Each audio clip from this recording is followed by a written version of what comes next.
Hello everyone, the Crime Life channel is with you. In this video, you will learn about the case of Susan Kuhnhausen.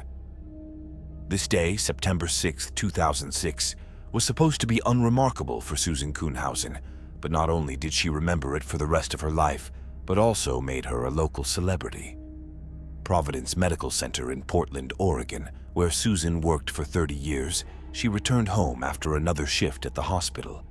The curtains were drawn in the room, which seemed very unusual. Susan went into the kitchen, where she found a note from her husband Michael on the microwave. The man wrote that he had gone to the beach and would be back in a couple of days. At that moment, the security alarm went off. Susan went to the front door to turn it off. The weather was clear and warm outside, and the woman decided to look into her mailbox located at the gate. It was 6:37 p.m. on the clock. After reviewing the correspondence, Susan intended to change the nurse's uniform for home clothes and went to the bedroom for this. As soon as she crossed the threshold of the room, she saw a man jump out from behind the door with a hammer in his hand. Without saying a word, he attacked her. The first blow landed on the woman's left temple. Providence medical staff regularly took self-defense courses because they often had to deal with people under the influence of various substances. Susan also attended these events, however. By her own admission, she was not sure that this knowledge would ever help her. Having sore knees and considerable excess weight, the woman did not take seriously the opportunity to rebuff someone.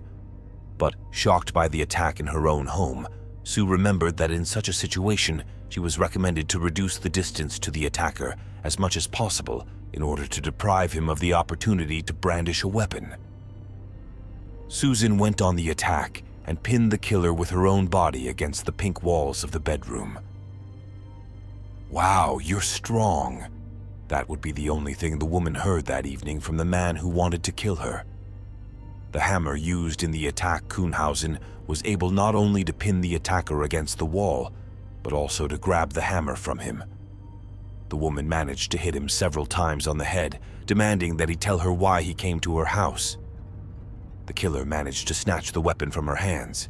Then Susan grabbed him by the throat with all her might. "Who sent you here?" she persisted. The attacker began to choke, his face turned purple. Susan was afraid of the consequences and tried to escape. He caught up with her in the hallway and knocked her to the floor. "He was standing over me with a hammer," Kuhnhausen later said. "I looked at him and thought I was going to die today."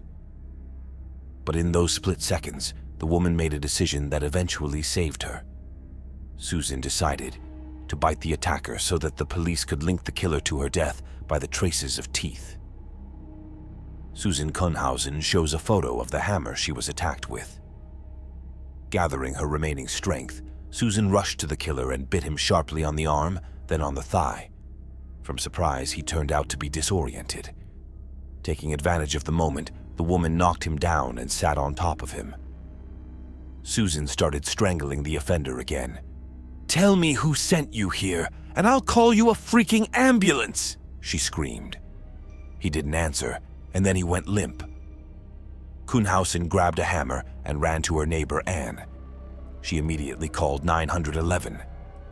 An ambulance arrived and pronounced the attacker dead.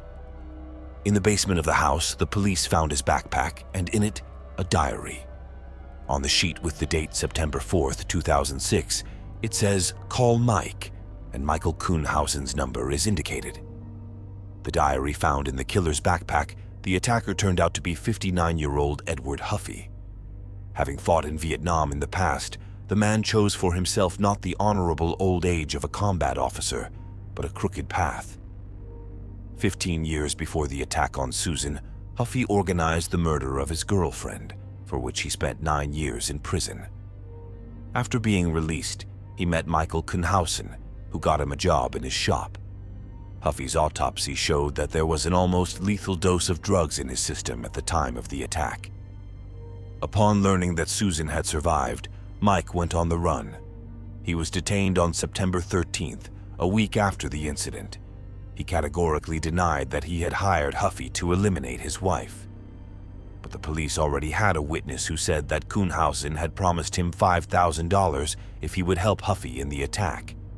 he refused. Mike promised the killer $50,000 himself. In addition, detectives found out that there were no signs of forced entry in the house, and the alarm was turned off for a while Susan was at work. The police believed that this was how Michael let Huffy in and then went to the beach to create an alibi. While investigating the twists and turns of the couple's relationship, the police learned that Susan had expressed a desire to divorce Mike after 17 years of marriage. But if someone now thought that the man ran to the killer out of resentment, then this is not so.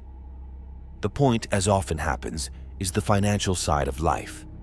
In case of divorce, the house, the one where everything happened, would have to be divided, and Mike would not be able to live there. In addition, he learned that Susan had indicated her own brother as the recipient in her life insurance policy. So it turns out that Kuhnhausen hoped to save the house and take revenge on his quick-witted wife with the help of Huffy. On August 30th, 2007, Michael pleaded guilty to incitement to murder. He was sentenced to 10 years in prison. Later, the term was reduced to 8 years for good behavior. A year later, Susan, now Walters, sued him for $1 million. In support of the claims, she said that she did not want Kuhnhausen to have at least some money, and he could try to organize a second attempt. Continuing to be afraid of her ex-husband, Susan moved into a new house, installed a new alarm button, and covered the approaches to the house with gravel in order to hear the approach of those approaching the dwelling. She also started training at a shooting range nearby. On September 14, 2014, Michael Kuhnhausen was supposed to be released from prison, but fate took pity on the heroic woman and gave her the opportunity to continue her life without fear and apprehension. Kuhnhausen died in the zone from prostate cancer 92 days before his release.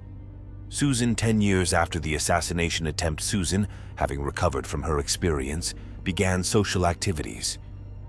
She gave many interviews where she told her story and tried to convey to people that it is necessary to fight in any situation. The police often invite a woman to give lectures on protection during attacks.